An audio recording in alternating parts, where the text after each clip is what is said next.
കാരുണ്യത്തിൻ്റെ തിരുഹൃദയത്തെ നമുക്ക് ഒന്നുകൂടി പരിചയപ്പെടാം. ഒരു ദിവസം യഹൂദികളിൽ നിന്നുള്ള ഒരു സംഘം നബി സല്ലല്ലാഹു അലൈഹി വസല്ലമയുടെ സന്നിധിയിൽ വന്നു.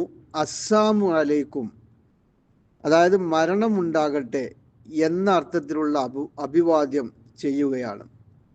അസ്സലാമു അലൈക്കും എന്നുള്ളതിന് പകരമായിട്ടാണ് അവരങ്ങനെ ഉപയോഗിച്ചത്. ഇത് കേട്ടപ്പോൾ പത്നി ആയിഷ റളിയല്ലാഹു അൻഹ ദേഷ്യം വന്നു.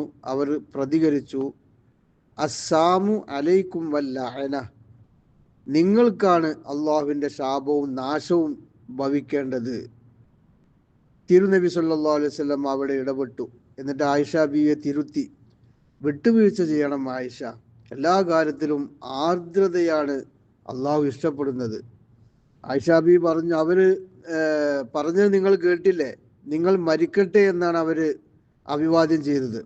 അവരോട് ഉചിതമായ രൂപത്തിൽ ഞാൻ പ്രതികരിച്ചിട്ടുണ്ടല്ലോ, പിന്നെ നിങ്ങൾ എന്തിനാണ് പ്രതികരിച്ചത്? അതായത് നിങ്ങൾ ഉദ്ദേശിച്ചത് എന്തോ അത് നിങ്ങൾക്കുണ്ടാവട്ടെ എന്ന അർത്ഥത്തിൽ വഅലൈക്കും എന്ന് ഞാൻ അതിന് മറുപടി പറഞ്ഞിട്ടുണ്ടായിരുന്നു. തൻ്റെ ഭാര്യയായ ആയിഷ റളിയല്ലാഹു അൻഹയോട് ഒരു ഉപദേശം കൂടി ബഹുമാനപ്പെട്ട നബി സല്ലല്ലാഹു അലൈഹി വസല്ലം ചെയ്യുകയാണ്. അതായത് അള്ളാഹു കാരുണ്യം ചെയ്യുന്നവനാണ്, ആർദ്രതയും കരുണയും എല്ലാ കാര്യത്തിലും അവൻ ഇഷ്ടപ്പെടുകയാണ്. ആർക്കെങ്കിലും അത് ലഭിക്കാതിരുന്നാൽ ഒരുപാട് നന്മകൾ അവർക്ക് നഷ്ടമായിരിക്കും. മയമായി സമീപിക്കുന്ന എല്ലാ കാര്യത്തിനും ഒരു സൗന്ദര്യമുണ്ടാകും, അല്ലാത്ത പക്ഷം അത് അഭംഗിയായി തീരും. തനിക്കെതിരെ പ്രാർത്ഥിച്ചിട്ട് പോലും നബി സല്ലല്ലാഹു അലൈഹി വസല്ലമയുടെ പ്രതികരണം ഇങ്ങനെയായിരുന്നു. അതുപോലെ സ്ത്രീ ജന്മങ്ങൾ ശാപമാണെന്ന് കണ്ട ഒരു ലോകത്തോട് പെൺമക്കൾ കാരുണ്യമാണെന്ന് പഠിപ്പിച്ചു കൊടുക്കുകയായിരുന്നു നബി സല്ലല്ലാഹു അലൈഹി വസല്ലം തങ്ങൾ. കേവലം ഒരു തത്വം പറഞ്ഞു കൊടുക്കുന്നതിനപ്പുറം സ്വന്തം തന്നെയും 4 പെൺമക്കളെ സ്നേഹത്തോടെ വാത്സല്യത്തോടെ പരിലാളിക്കുകയും പരിപാലിക്കുകയും ചെയ്തു എന്നതാണ് വാസ്തവം. മനോഹരമായ അർത്ഥങ്ങളുള്ള സുന്ദരമായ പേരുകൾ പോലും ആ മക്കൾക്ക് നബി സല്ലല്ലാഹു അലൈഹി വസല്ലം നൽകി.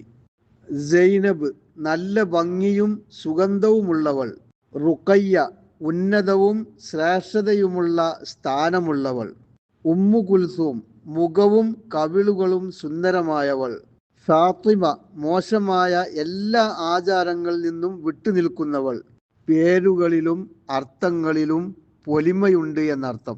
സ്ത്രീകളുടെ ലോലമായ പ്രകൃതിയോട് കഠിനമായി പെരുമാറരുത് എന്ന് പ്രവാചകൻ പുരുഷന്മാരെ ഉപദേശിക്കുകയാണ്. വമാ അർസൽനാക ഇല്ലാ റഹ്മത്തൽ ലിൽ ആലമീൻ.